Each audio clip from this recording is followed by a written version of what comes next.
Hello, everyone. Welcome back to I See What You're Saying, the Disciplined Listening Podcast. I'm Michael Reddington, and today it is my pleasure to welcome our next guest, DJ Vanas. DJ is an enrolled member of the Ottawa tribe in Michigan. He is a best-selling author of 3 books, with his most recent book being The Warrior Within.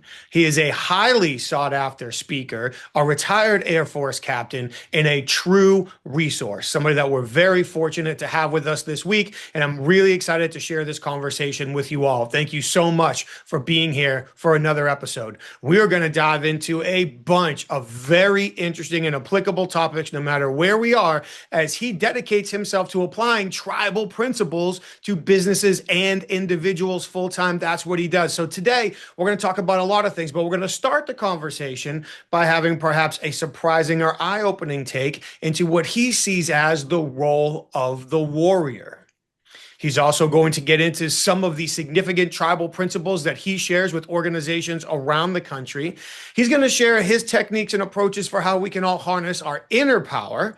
And he's going to talk through his 6 roles of tip of the spear leadership, among many other topics and ideas. So I really am happy that you're all here with us for another week. Thank you so very much. While you're here, please just take a quick second to like the show, subscribe to the show, give us your feedback, certainly share it with your network. We really appreciate all that. And while you're online today, take a few minutes to check out our sponsors as well. First, we have HumanTel. Head over to humantel.com, explore all of their options, and then choose the best online training for you to begin to develop the skill set of recognizing when people's emotions are shifting by accurately interpreting changes in their facial expressions and nonverbal communication. While you're there, enter the code INCLUSIVE25 for 25% off the training of your choice. For the professional interviewers listening, please head over to certifiedinterviewer.com. That's where you can learn more and get all your questions answered about both the International Association of Interviewers and the Certified Forensic Interviewer designation, all over at certifiedinterviewer.com. And finally, while you're online today, please check out inquasive.com. That's where you can learn more about the programs our clients ask us to custom facilitate for their senior leaders, sales teams, HR teams, and more, to teach them the skills, perspectives, and techniques necessary to uncover hidden value in all of their high-impact conversations. We really appreciate you being here for another week. Thank you so very much. So now, without further ado, I introduce to you DJ Vanas. DJ, it is so great to see you. I can't thank you enough for being here. How are you today? I'm doing great, Michael. Happy to be here. Looking forward to the conversation. Man, I've been looking forward to this for weeks, and that is no exaggeration. I'm really excited that you agreed to spend the time with us, and I have no doubt turn us on to so many new perspectives and ideas today. And for me, one of the things that sometimes I have a hard time doing is like picking the first question. Like I get so fascinated researching, getting ready to talk to somebody. And this is one of those for sure. So we're going to go with this one to get us started. With all of your experience and perspective, could you please define for us what you believe the true role of the warrior is? Yeah. Wow. Great question right out of the gate. I love being able to dispel the myths that kind of surround this really heavy, powerful word. And it is a powerful word. And I got 2 perspectives, one originally from my tribal culture and going through ceremony and working with tribal communities for many, many years now, but also through the military background as well. But what I found that fit better and was more congruent with, I think, the roles that all of us can play is the one that comes from a tribal-centric viewpoint. So I'll explain what I mean by this. We always see the Hollywood stereotypical image of that word warrior. We see it all the time on the big screen, right? Hollywood loves these images. It's the sweaty, chiseled dude. It's usually a dude. He's knocking down, shooting bazookas and knocking down buildings and bad guys and, shooting occasional surly looks at the camera, all in the name of glory.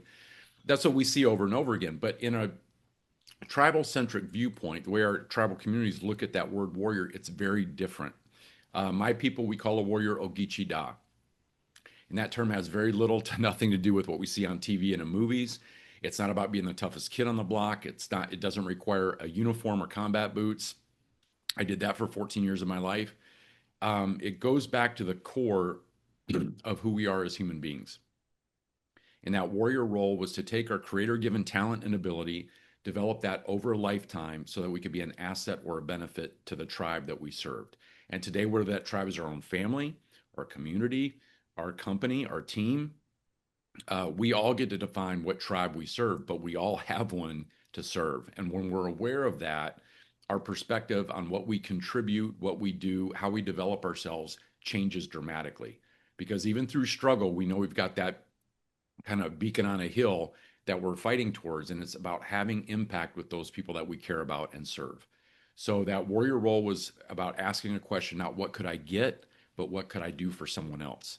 It was somebody who led by example, not perfect example. We're all, flawed, quirky. I was taught that our creator made us that way to keep us humble. But it is about setting a good example that's worthy of respect, that's honorable, that's worthy of followership. But it's never about perfection. That warrior role was about contribution. It was about defending those who couldn't defend themselves, being a protector. And at times, yes, fighting for something bigger than our own personal welfare. And so, at the end of the day, that heartbeat of that warrior role was service. And I mean, that's really what it came down to in the end. And this is a role that transcends race, it transcends gender, it transcends age, stage of life. It's a path there for anyone willing to walk it. And it's the best path I have ever found. Because when you connect yourself to something bigger than you, you're playing with house money. I mean, you are operating on full power, all 8 cylinders banging. I mean, and you're able to get through difficulty, confusion, stress, chaos, if you will, because you've got a clear path on why you're here and what you're tasked to do. And so that warrior role is, and it's not about, toxic masculinity. It wasn't about control. It wasn't about domination or authority. That warrior role was always about service. It was about contribution. And I think too, when going back to the leadership aspect, and we can unpack this as we go as well, but that leadership role, especially in our tribal communities, when we're operating at a high level of leadership is not about telling somebody what to do, or like I said, not being the loudest voice in the room, not bludgeoning somebody with their ideas until they believe how we believe. But leadership at its highest level is an invitation to follow. And when you're doing it right, people will be attracted to that person in a way that defies, the expectations. And we need more of that in the world. We need benevolent leadership, leadership that comes from a good place. So I'm all about promoting that because, like I said, we've got generations and generations of great examples of that in our tribal communities. Which I'm really fascinated and excited to learn more through you today. And that was such a profound answer that you just gave. But even there towards the end, leadership at the highest level is truly an invitation to follow. Yes. Just that concept right there. I'm not going out forcing people to follow. I'm not telling people why they should follow. I'm not making a case to be followed. Or just threats. Yeah, certainly not threatening people to follow or not to follow, but to over summarize some of the things that you said, through my actions and through service of others, creating an invitation for people to want to follow along with the example that I've set. And when I think about, I have a young son and he's in a bunch of different sports. And so I get to meet a lot of different people. And even thinking about just raising boys, and there's something to be said for mental toughness and grit and being able to get back up and all that stuff too. But, are we really just trying to raise kids to be tough, or are we trying to raise kids who have that grit, but they also have the confidence and the situational awareness, and they're looking out for other people first, and all of these other things that come into play? You write and speak a lot about tribal principles. Mm-hmm. So a lot of this probably overlaps with the answer that you already gave. Are there other tribal principles that are parallel to this leadership philosophy that would be really important for the rest of us to educate ourselves with? Absolutely. I mean, there's, obviously wrote a book on that, but no, I get it all the time, working in the community. Which is something I'm, not only privileged with and honored by, but also thoroughly enjoy. I'm originally from Muskegon, Michigan. I'm a tribally enrolled member of the Little River Band of Ottawa Indians. But I have worked with over 500 tribal nations the last 25 years of my life, including my own. but from the Arctic Circle of Alaska down to Florida and from Maine out to Hawaii. And I am constantly showered with these great ideas about how to live, how to lead, how to serve at our best that come from basically proven, models that have lasted through millennia. And so when you talk about the ideas like of benevolent leadership, a contributor, not somebody who did threats and, it wasn't punitive, it was more inclusive. That's a big thing. Community was huge in our, within our tribes. Generosity, having those values, humility was a big one. We're all trying to, that rugged Western individualism is something really popular in our culture today. But in our tribal communities, that idea was kind of goofy. It's like, no, nobody does it alone. Are you kidding me right now? Like we all need community. We all need support structures. And when we elect to go it alone, we're actually, from what I was taught, we're violating the laws of nature, really, because I was taught by my elders, we're a lot more like bees and ants than we are like eagles. We need each other. We're social creatures by design. We are neurologically hardwired for connection. And so electing to do anything, going it alone, I'll figure it out. I'll just, why would we bang our head on a wall to get through it when the guy next to us has a ladder? And what does that require of us? Maybe a little vulnerability, maybe a little bit personal courage, saying, hey, I need some help. I need some support. But guess what? Join the human race. That's what we all experience. And when we elect to go it alone, life gets very hard. It gets stressful. Anxiety is raised because we have elected to paint ourselves into a corner and we don't belong there. We need connection. We need that support. We all struggle. We all need outside answers, and so that's one of the things that I go back to over and over again. That's what our tribal cultures collectively always promoted, working together towards things. You don't isolate. Our warriors never fought alone. I put that in the book as well. That was one of the concepts. Why? Because that's dumb. You're only ever going to accomplish so much in this world doing the lone wolf McQuaid routine, going as a solo operator. We need that support and structure, because the quickest way, Michael, I've ever found to become a happy, healthy human being is to hang out with happy, healthy human beings. Quickest way I've ever seen to develop your personal courage, your focus, is hang out with that group. But on the flip side of that, the quickest way I've seen to become a dark sider, a gossiper, complainer, somebody who's always focused on the sky is falling, the world's ending, like hang out with that group. They will, they'll keep you up at night because they'll plug your head with so much stuff that you won't be able to get away from it. So we get to choose the tribe that we roll with. And it's really important that we choose well, because we are constantly influencing each other. And I had an elder years ago tell me, our spirits are like sponges. They soak up whatever they're around. So only we can determine what that looks like, based on how we're feeling, based on who we're spending time with. But my gosh, we live in a tough world, man. I tell you, it's getting faster all the time. There's a lot of negativity, hostility out there. You have really got to go out of your way to surround yourself with the things that you want to be pulled out of you. And I'm very, methodical about that. Who I spend time with, who I share my ideas with, what I listen to, what I read, how I take care of my mind, my body, my spirit, because I know that that's not automatic. We have to go out of our way to make that a reality. You get this answer pattern where everything is awesome, and then at the end you throw on this line that I got to try to write down before you wrap up because it's so awesome. But right there, you said you try to surround yourself with the things that you want pulled out of you. Like, I hope people really caught that. You said it. I can certainly say it for myself. We all have things that we would like to see more from ourselves, things we like to do more of, things we like to get better at, things we like to embody more consistently. Well, if we surround ourselves with that, and there's many different ways to do that, then we're more likely to pull it out of ourselves. So that's a brilliant line that I hope people caught. And it's an organic process. That's the coolest part. Because of the fact that we're social creatures, we affect each other. When you put the right people and things in your life, almost by osmosis, we're soaking that stuff up. We don't have to go out of our way to really, role model. We're surrounded by those, kind of visual cues and expectations where we naturally rise to that level. That's why having friends that hold us accountable, that, like the friends that I have that are close in my inner circle, it's a competitive group of guys and gals, and not competitive at our expense, competitive with each other. We cheer each other on, we support each other, we give each other grief when we're falling off. Like, I mean, we in a good way, but it's all love. It's all meant to get somebody to a higher level because we know that that buddy of ours is capable of more, and they see it in us too. We always talk about things like, I know you got young boys, peer pressure.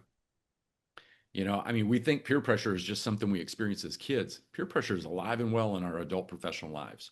But here's the thing, peer pressure can be one of the best assets we have when we surround ourselves with the right people and the right things. And when we do that, we just see better results in who we are and what we're capable of. But we don't operate in a vacuum. And like I said, the good news is we're not supposed to. Go out and pick those elements that you want in your circle, and you're going to start seeing yourself grow in that direction. The people I hang out with, they're strong, they're focused, they're accomplished, yes, but they're also kind-hearted, they're generous, they're good people to teamwork with and collaborate with because their ego is not driving the bus. They're humble enough to go, hey, I don't know all the answers, I'm learning too. And I love being around people like that, and I go out of my way to find those folks because that's what I want to be too. Yeah. Which speaks to something you've said twice already, which is the opportunity to choose our own tribe. And we can choose the people we serve. We can choose the people we follow. We can choose the people that we let into our circle. Maybe not always, but sometimes there's people we have to work with or do things with. True. But when it comes to developing ourselves and being happy or being fulfilled, those are choices that we have. And I also love the line that you said that an elder told you that our spirits are like sponges. I think that's a fantastic line. This is probably the worst intro I could have for this question, but it's true, so people can laugh at me for it. When I was young and would go to bars, I joke that, and this is a joke, I joke that when aliens take over and put us in our habitats, mine will be an Irish pub. Yep. So when I was young, that's where I would hang out. So like in my earliest 20s, my friends want to go to the cool places, or whatever. And I would rather go to a pub because I could sit at the end of the bar and I could talk to the old guys. And that's what I wanted to do. Those were the stories I wanted to hear. That's the experience that I wanted to have. And I learned a lot that way. I probably learned some things I shouldn't have and could have made some better decisions. But I learned a lot that way. You've already mentioned several times learning from your elders. Yes. I love the concepts. And I know just from the outside, I shouldn't say I know, I believe from the outside, reading and listening in, that's a big part of the tribal principles. But I guess it's a double question. No, it's not going to be a double question. Outside of what you've already mentioned, our spirits being like sponges, what are some of the most profound lessons or perspectives that you've learned from listening to elders? Oh my gosh, where do I begin? I could write books on that. I guide my whole life based on those pearls of wisdom that I've gotten over the years through ceremony, through casual conversation, through dinners, through lunches, having coffee, just spending time around the fire. I mean, it's like I said, at a certain point, it just all blurs into an amalgam of just that's how you operate. And your program, your software came from many different places, but the ones that stick with me, well, just first of all, the idea of learning from our elders. This is one of the things that I'm so proud about being a tribal member and being from a tribal community is the fact that we hold our elders in high esteem. As people get older, they don't get less valuable, they get more valuable. We don't discard them, we don't ship them away. It's like these are the people that you want to go to. You want to be wise, hang out with somebody who has wisdom. And these people have collected over many, many decades. And so that's one of the things I'm very proud about being a tribal member is the way that we honor our elders and the way that we always have and we still do today. We have special honoring ceremonies that we do for our elders. We hold them in high esteem. We serve them food first at our events. And who's always responsible is we send the kids or, and if they're not available or, we send the young adults and they go get elders food and serve them first. And so I like that. I think that's the way it always has been. I think that's the way it should continue to be. I mean, we live in a fast-paced world. Speed of life is the speed of light, but some things shouldn't change. And when you have somebody who's collected that much wisdom, I think it's goofy as just a model to discard that and feel like we have to make all our own mistakes. We have to learn all our own lessons firsthand. That is such a limited scope. That's like a soda straw worldview. It's like, you know, you're pulling from such a small span.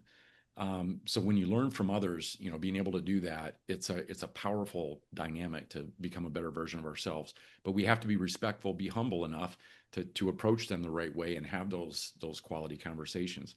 You know, an elder in our communities wasn't something that you just punch your card at age whatever, you know, and you're like, now you're an elder, you know, like getting a Subway sandwich club card or something. It was something that was earned, and it was something that was done purposefully.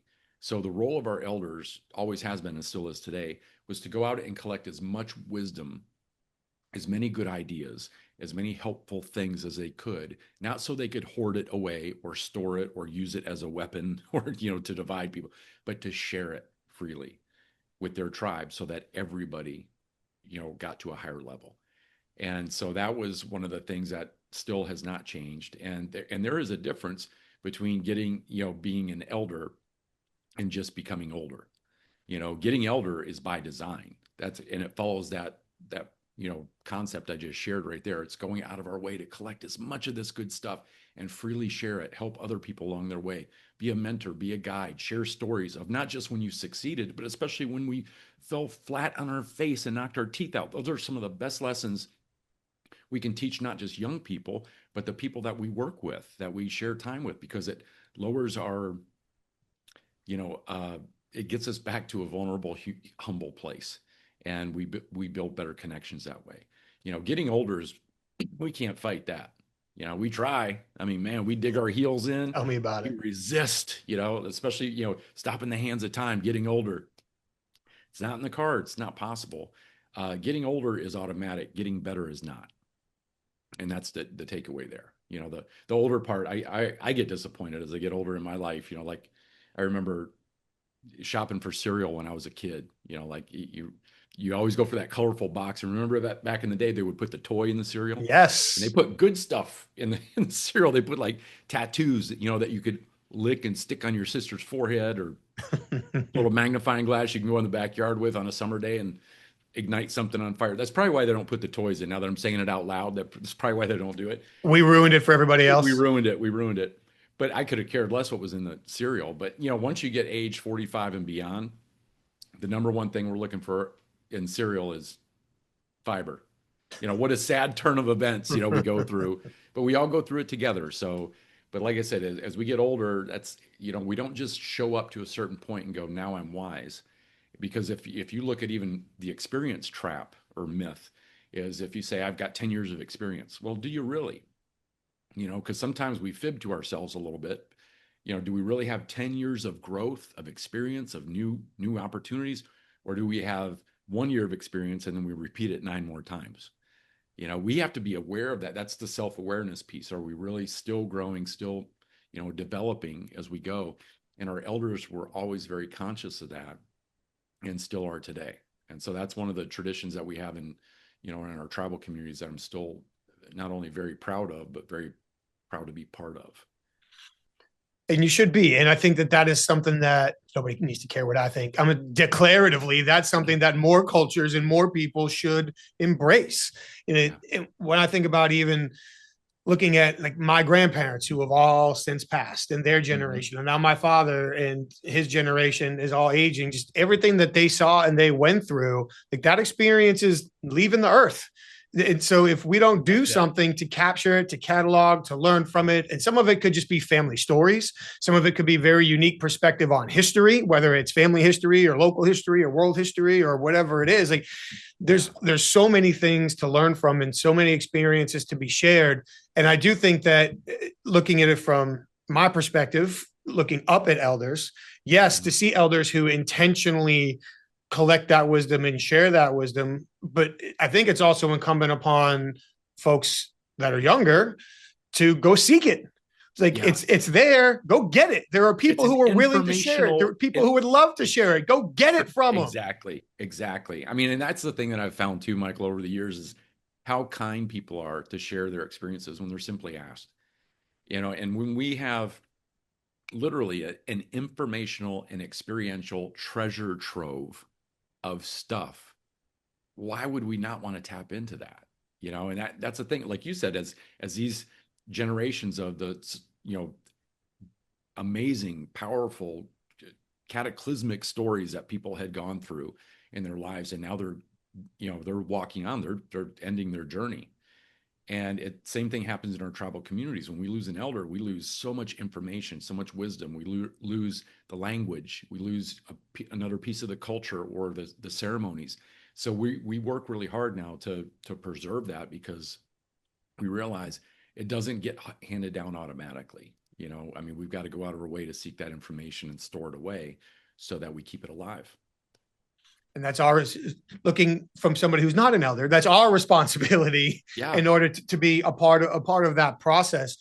You've mentioned ceremonies a few times, and I don't want to repeat it. It's not my story to tell, but your book opens with a very powerful example of you participating in the ceremony. Well, I was going to ask two different questions at once. I'm just going to go with this one. Whether they're very formal ceremonies or not, maybe not quite as formal, from your perspective, how important are ceremonies to any culture in order to connect people and spread wisdom and be this leader of service? I think it's critical.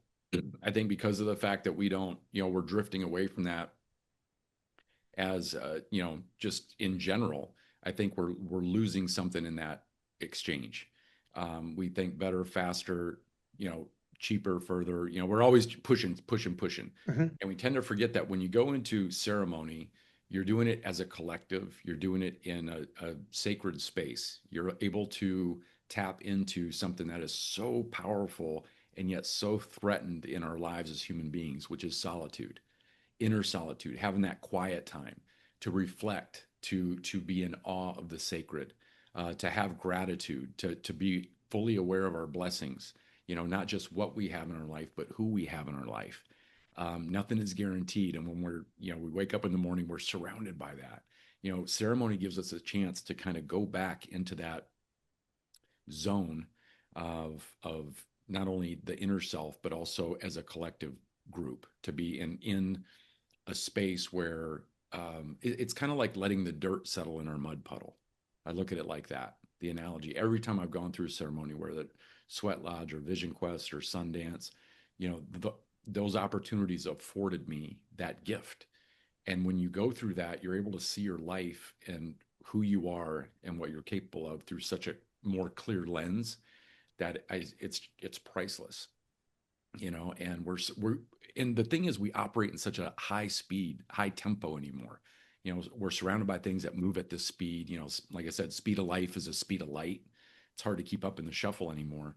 But being able to kind of pull off of that super highway of just pure speed and actually park the car, spiritually for a little while and just kind of have some quiet time, that's a gift we give to ourselves, and they have all, some of the ceremonies I've been through have been completely transformative, but I can't think of one that I have been through over the years that haven't been hugely beneficial. Some, like I said, were literally, transformed my life, but some of them were just, like you walk out, you feel, even when you come out of a sweat lodge, you feel reborn. I mean, and that's the whole idea of being in a sweat lodge. It's like being back in the womb. It's hot, it's dark. It's we have steam in there. Like that's the symbology behind that. So when you come out of that ceremonial space and your body is steaming in the night sky into the stars, and you feel that cool air hitting your skin, you feel like you've got a chance to start over again. It's pretty powerful. I get goosebumps talking about, like, it's had a big effect on my life. But ceremony is something that's,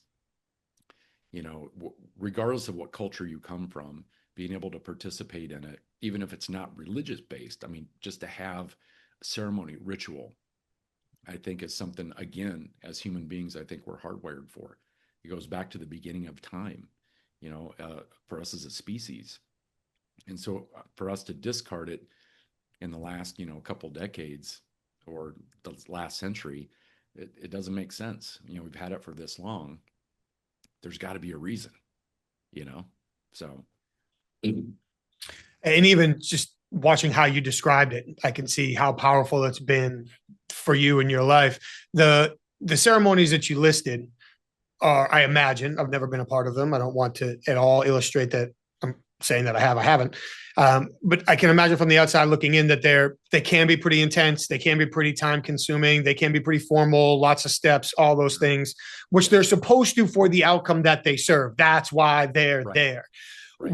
When we think about creating ceremonies or rituals, maybe in a work environment or a family environment or someplace else where maybe that type of time or that type of commitment or intensity was the word I was looking for and temporarily couldn't find. That type of intensity or commitment isn't available. With the work that you've done, have you seen other alternatives or approaches to maybe instituting rituals or ceremonies to help people get the important pieces of that wherever they are, whatever community they're in?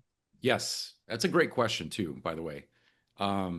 Yes, there's things that we can do for ourselves that can kind of give us some of that impact, some of that effect. One of them is simply having quiet time. Like I said, having time to journal, having time to meditate, time to pray, whatever it may be, just to have some quiet space. Again, letting the dirt settle in our mud puddle so we get back to a place of clarity. Spending time outdoors is hugely medicinal. I mean, that's something, again, just to reframe, we've been outdoor people since the beginning of time. We came inside to work about a microsecond ago on the time scale. You know, our true home is outdoors. And so when we go out and connect to that, we get, you know, not only medicinal benefits, but we get spiritual and emotional benefits too. And there's good reason for that. Like I said, that's our true home. We reconnect when we do that. Taking time away, you know, taking hikes, vacations, doing things that get us off of the regular routine can feel like ceremony, especially if you do it with that intention. But just being able to have structure in our day, the ritual. I have a night ritual, I have a morning ritual, you know, and it keeps it gives your life structure. It gives it a skeleton, a framework, so that when things do get chaotic and crazy, like going through the pandemic, you know, it's like how many people were, you know, struggling emotionally because they had no structure, and they didn't realize in the absence of a corporate business job structure, we have to create that on our own. And so, you know, and I think people learn that, you know, that being all day in your pajamas and doing that for days in a row, it feels good at the beginning, but after about, you know, 6, 7 days that you start feeling, you know, like, why am I anxious? What's going on? So we need that. Our brains need that structure because it creates stability. And so, and that's one of the things too, like I said, ceremonially, when we have, I mean, a ceremony can be as simple as enjoying a cup of coffee by yourself or a cup of tea and thinking about the day that you want to have, the kind of person that you want to be in it as you sip that, you know, that hot beverage. That can be ceremony. So in the absence of it, you know, with our spiritual faith or religion, like I said, some of these are big commitments, a lot of involvement, but it doesn't have to be. You can do things like that for yourself that can be hugely beneficial to us spiritually, emotionally, mentally. I couldn't agree with you more. And even the two words that you use there, just intention and structure. Yeah. Is it quiet time? Is it meditation? Is it reading? Is it having a cup of coffee? Is it going for a walk outside? Is it, you know, do you have a sauna or a cold plunge or It's something at home? Is it it's whatever? it's not watching 6 hours of TikTok videos. It's not another Netflix episode. It's, you know, we have to do it with the intention, because when we do that, like I said, that's where we get the benefit. The other stuff is just distraction. You know, there's not a whole lot of juice that comes from that squeeze. We may feel it, but they're doing studies now and articles about, you know, the how that's affecting the human brain, especially for young people, and it's not Oh, good no, across the board. It's not good. no. So, anyway, No, it's not good at all. And for anyone who cares or doesn't care, I'll double down on the importance of being outside. Please go outside, stay outside, yeah, do something outside. It's cold, put on an extra jacket. It's hot, bring an extra bottle of water. Go outside. yeah. And So, there's a concept now of grounding. I don't know if you've heard of this. yes. This to me. I was just at a conference last week and working with the Navajo Nation in Arizona, and it was so funny that we were talking about these concepts, because this seems like, you know, it goes back to that old adage: what's old is new again, right? Gets recycled, and then we look at it for the first time and go, "This is awesome! This is groundbreaking." And the joke that we were having last week was, Native people, we've been doing this forever. We know what grounding is. We know how beneficial it is. Yes, it's part of our ceremonies. We're walking around barefoot outside, in that ceremonial space, outside in grass on the ground, or in the water. But yeah, that concept of taking your shoes and socks off and being on the ground for 10 minutes and getting recentered, regrounded, you get that tactile connection, not just the visual, but you're actually touching the earth, our mother, how we see it. And we're recharged, we're comforted. But we were just joking about that. It's like, yeah, they're doing these scientific studies now, and like the power of grounding is like, our elders have known about this for millennia. So, but it's good, everybody, that people are catching up with it, because like I said, it's still beneficial. And I was taught that even in our by my elders, that if we have something beneficial from our culture that can benefit people around us, it's an obligation to share, and not saying give away our ceremonies or anything like that. That's not what I'm saying. But good concepts, good principles, good ideas, because I'm always very respectful of our cultures. But it's a good idea shared with somebody else benefits everybody. That was what I was taught. We don't want to, give away the things that are intimate or just meant for us, because there are things like that crosses the line, but when it comes to good ideas, principles, concepts, when we have that, it is on us to share, because the world needs it. And that's where wisdom comes in, and that's where the elder principle comes in, and that's where bringing everybody up, creating invitations to follow, like that all wraps back in. Sure, that's why I love sharing this stuff with people. Yeah, if there's things that are unique or forget, I just lost another word, but they're specific for you and your group, then okay, keep those. But the wisdom behind it, that's not unique. That's not proprietary, was the word I couldn't find 30 seconds ago. Yeah. That's not proprietary. The wisdom is universal. How we might apply the wisdom could be proprietary or unique to our groups. Yes. A good way to say it. I like that. And I have a feeling that after the science community is done with grounding, they're going to move on to oxygening. And maybe something else that has been well known for a long time. The power of sunlight, the power, it's like all these things, these natural elements. Like I said, the outdoors, spending time outdoors is literally medicinal. Yeah, literally, and it always has been. So we get out of our cubicle, we put the screen down, go outside, breathe some fresh air, be in sunshine, be on the ground. We always feel better after when we do that. It's cleansing, it's grounding. So. You've talked about the power of community and the need for connection, and whether it was ceremonial or just casual conversations, creating that sense of community. But you've also talked about the value of solitude and the quiet time and regrounding ourselves, both spiritually and I guess also physically, walking without your shoes on outside. Yeah. And I know that you also write about drawing from our own interpersonal power. So I imagine these concepts overlap. We do need the benefit of the community, but we do need to learn how to harvest our own internal power and strength as well. So if I may, I'd love to ask you to speak a little bit on some of the techniques or methods that you've seen to really help people draw their inner strength. I love that. Yeah, I'm a practitioner of that myself, because I know that it comes down to a balance. Being in community, having a good support structure, but also deep knowledge of self-awareness, knowing how we operate, how we got this way, how our programming got set up, things that we need to improve on or work on, places that we're coming up short. That comes from a very honest self-assessment, because we can't course correct if we're not aware of something that's going on in us. And a lot of times we live in a world of distraction. I know sometimes this isn't something that people want to spend time doing. They'd rather, distractions are easier. They feel good now, right? But when you do that deep internal work, and whether you do it through self-reflection, you do it through journaling, you do it through, some people do it through therapy. I'm a believer of that practice as well. Through ceremony, whatever way that you can get into your inside of yourself to start kind of peeling back the layers to figure out how you operate, how you've been, created this way, allows us more of an ability to shape and shift ourselves into what we want to become. to become a truly better version of ourselves. Because a lot of that stuff happened, when we were kids growing up. You don't choose, you don't make a lot of the choices, or they're made for you. And then we come out with that experience. But as we become adults, it's on us to really become introspective so we can better understand ourselves and what we're capable of doing. And like I said, all those different variety of ways and many more. Any road that leads you to a deeper connection and relationship within yourself, I think is worth doing.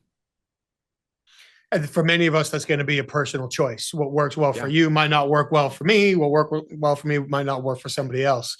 But it's the exactly. principle behind it. Yeah. And that's where the self-awareness piece comes in. It's like, where do we feel like we're getting the most, again, juice for the squeeze? Does this work? And that's why I'm a big believer. Try different stuff. You don't know what's going to stick. I mean, we don't know what we don't know. And I know that sounds goofy, but it's true. It's like, and when we start trying new things, new habits, new practices, new ways of self-knowledge and gaining self-awareness, we find, what we like, what we don't like, and every once in a while we find something that we love. And that's where it really gets exciting. Because, like, for instance, I'm an avid, I journal. That's one of the things for me that, not only as somebody who wants to know more about myself and how to move myself forward where there's nobody else around, even if it's just me, but also because I'm a writer too. And that's one of the mediums that for me is a good modality. It fits well. But especially I would encourage people to try it, because when you're journaling, we're basically pulling our problems out and putting them on paper, and we can see them. It's like we're shedding the light, literally, onto what's going on. Because if we don't do that, sometimes I think the challenges that we go through, emotionally, relationship wise, whatever, it's kind of like at times it feels like we're doing brain surgery on ourselves. And that's hard to do. But when you're able to put it down on paper, you have a different perspective, and you've got more of an ability to understand what's actually happening. So it's a powerful exercise, but that's one to me that you know, I'm a passionate advocate for. Because it works for you. Yeah. And that's the most important thing. Yep.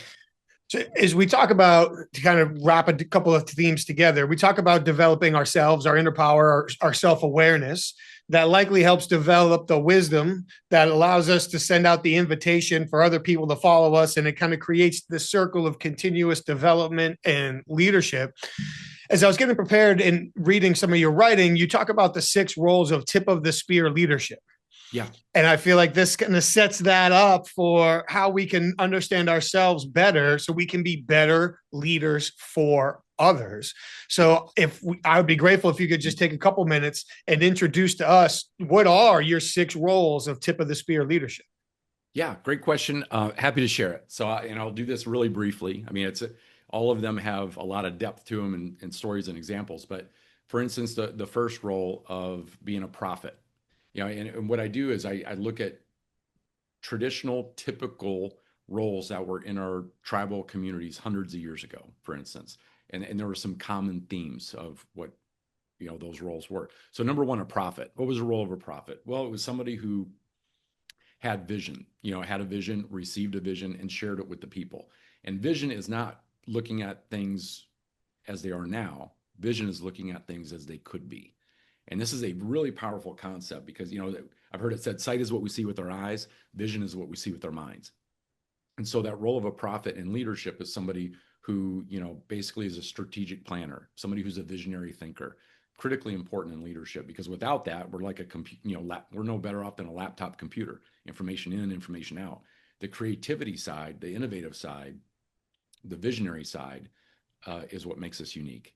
And in that role as a prophet, that's how we fulfill it today. The second role is a scout. Scouts were all about going out and collecting good information, not randomly. They were looking for specific things.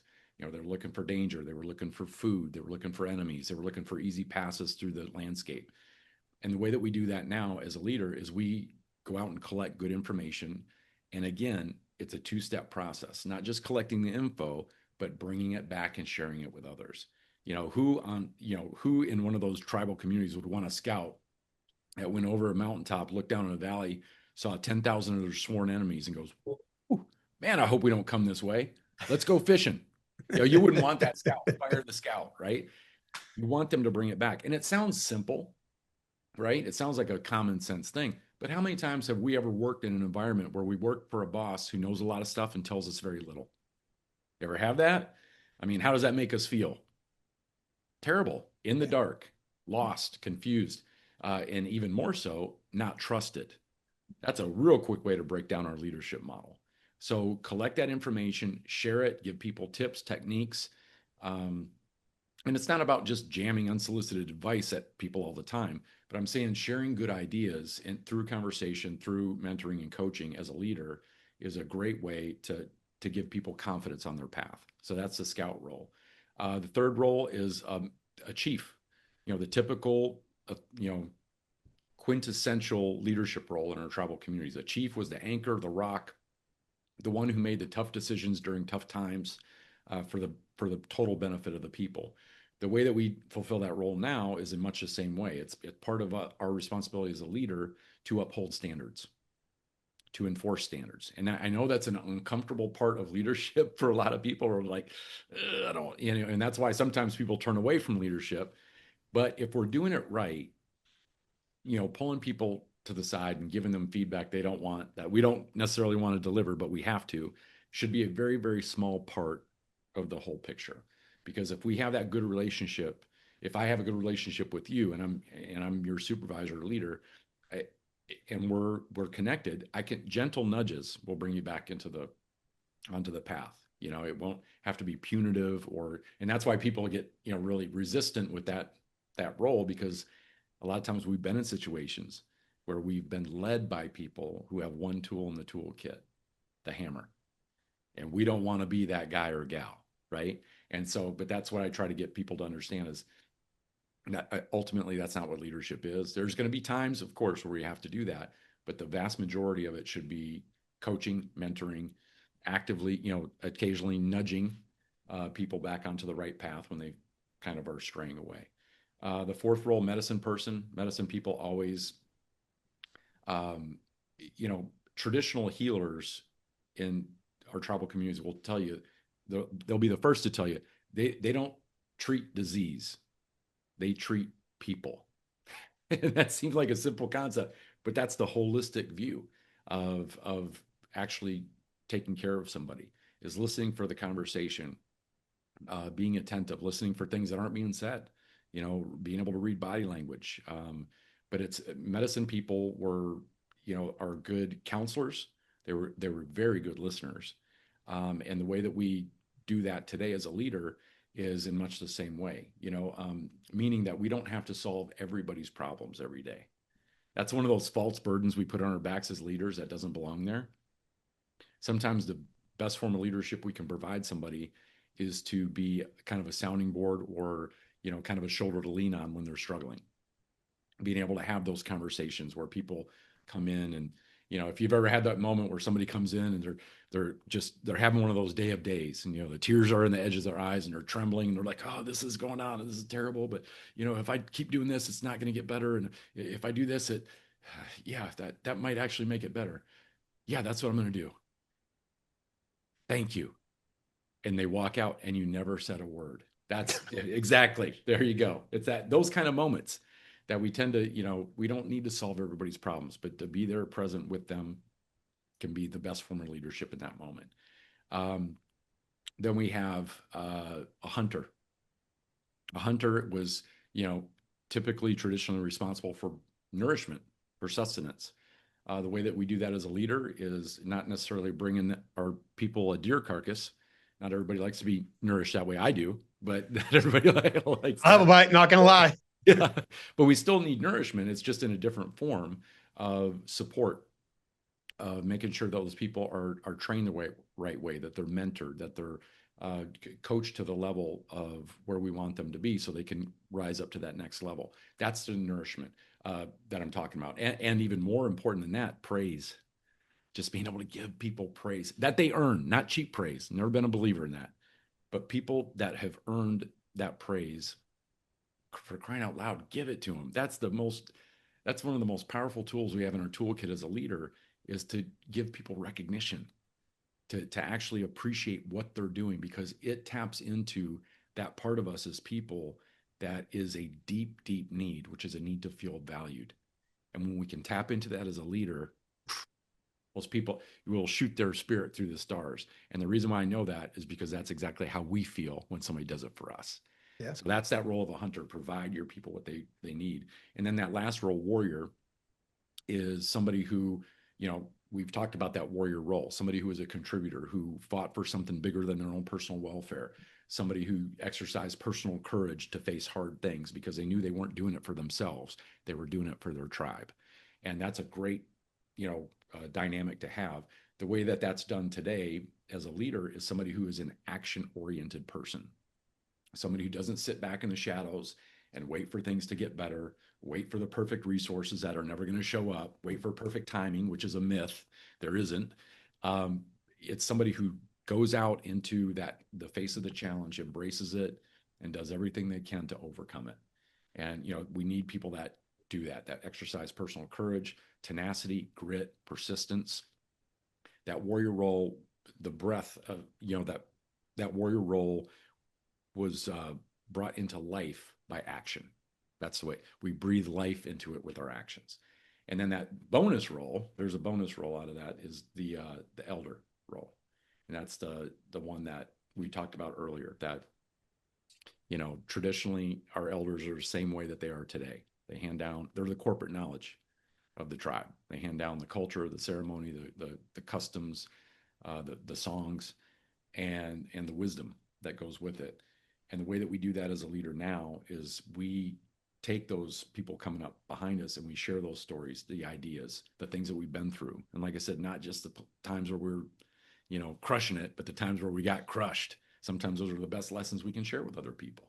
And so that's on us to be able to hand that information down, because when we do that within our tribe, like I said, everybody gets better. So I love how you put the whole thing together. That's the fastest I've ever done the 6 roles. I think we just broke a record on your podcast. This is. Oh, I'm glad I was here for it. I was going to say. I love the structure of them. I love the tie between the tribal community and the corporate world or the outside world that we all live and operate in. I love the analogies buried within them with the actual steps, even in their briefer form. And you already redefined warrior for us. And I also love how now towards the end of the conversation, you're redefining the concept of the hunter for us. Like the hunter isn't somebody who's just going out and knocking down targets, killing, grabbing, whatever. The hunter is actually providing nourishment. And wouldn't you know, a great way to provide nourishment is to praise somebody, is to mentor them, is to build them up, is to make them better. So I've loved this whole conversation, but I really love how in a span of less than an hour, we've managed to reframe and redefine both warrior and hunter in a way that really anybody can find the opportunity to fill those roles. Yes. And may I assume, and correct me, tell me I may not, that any one individual can assume any of these 6 roles depending on the situation. That it's not like I look at this and say, well, I must be a chief, a scout, a medicine person. Like we can oscillate between depending on the situation. Absolutely. Yeah. We don't just want to go, well, I like one of those roles. That's how I'm going to lead. That's all I'm going to do. We don't want to be blind to the other stuff, but there's going to be areas that we're stronger in. And I'm a big believer of that strength-based approach. Take what you're good at and pour fuel on that fire. That's how we become that better and best version of ourselves. We don't do that by going, well, I'm good at all these things. I really struggle in this area and I don't like it, but I'm going to pour everything I can into it. I don't think that's a good approach into life. I think we all know our natural leanings, our natural talents, our abilities. And when we nurture those by pouring fuel on that fire, I mean, that's where we really see the good stuff pop out. Because nobody is good at everything. Nobody. We have to know how we're wired, what we gravitate towards, what we really get the most joy and juice out of doing, what we're most passionate about, and spend our time getting resources and practicing habits that build those areas stronger and stronger. Because when we do that, that's really where personal excellence starts to emerge. And like I said, we can't do it in everything.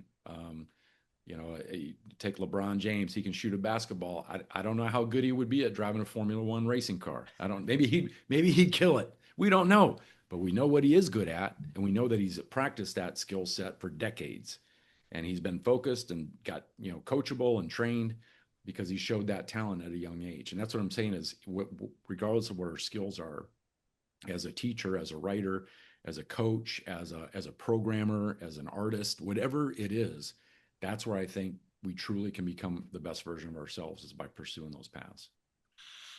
I love it. I have at least another hour of questions I could ask you, but I'm sure you have to get lunch at some point today. And I don't want to jack up your whole day.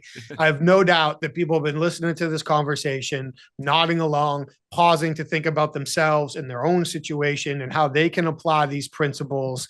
I know you've got 2 books. You're out speaking all the time. 3, I missed one. Yeah, you missed one. Yeah.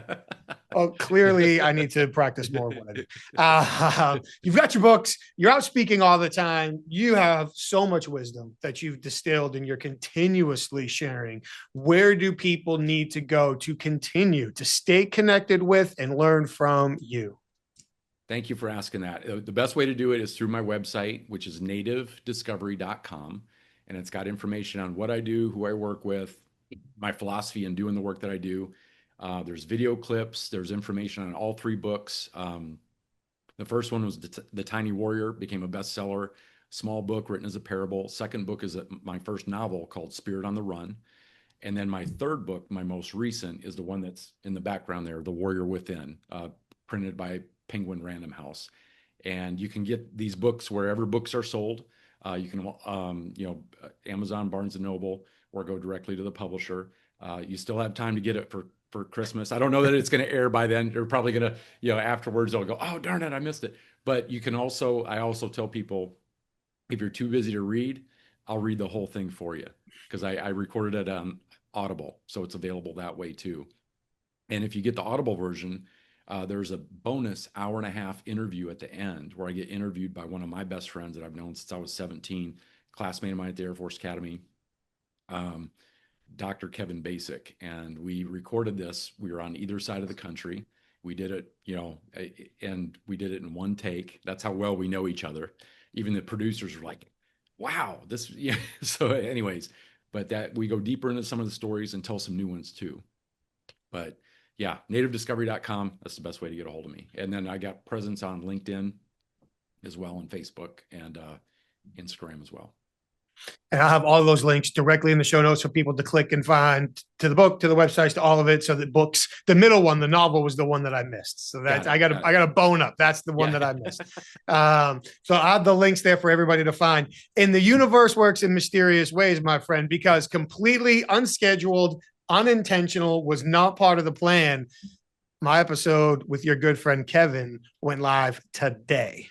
Right. Wow. Okay. So that episode went live this morning, and you and I are talking. I'm on the East Coast, you're on the West Coast, and now we're talking the afternoon in my time. It just worked out that way. It was not scheduled. It was not planned, funny how but it worked out. So I'm grateful for meeting both of you, and really grateful for the time and all the expertise and everything you shared today. Thanks for the opportunity, Michael. And thank you for all of you who've tuned in to listen. And I wish all of you a wonderful 2026. It's around the corner, and look forward to seeing you down the road. Thank you very much. I look forward to staying connected. Thank you. Same here. Thank you.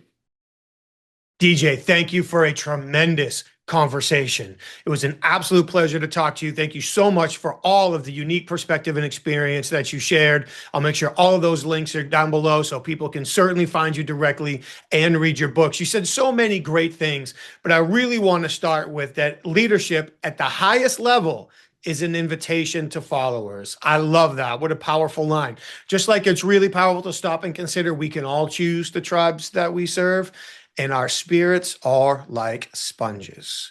All tremendous concepts, well worth us not just hearing, but really spending the time to stop and consider the impact on our lives and our roles as well. Thank you so much for all you shared. It really was a pleasure. Thank you. And of course, thank you to everybody that took the time to listen to another episode this week. We really appreciate you being here week after week with us. Thank you so much. Hopefully you were taking notes right alongside me as you were listening to the conversation with DJ. Before you head out today, we would be grateful if you took just a second to like the show, leave your feedback, subscribe subscribe to the show, share it with your network. Thank you so very much. And of course, please just check out our sponsors. Head over to humantel.com, enter the code INQUASIVE25 for the best-in-class online training to develop the skill set to accurately recognize when people's emotions are shifting by recognizing changes in their facial expressions and nonverbal communication. It's all over at humantel.com. For the professional interviewers, head over to certifiedinterviewer.com. Again, that's where all your questions will be answered. You'll learn everything you need to know about joining and contributing to the International Association of Interviewers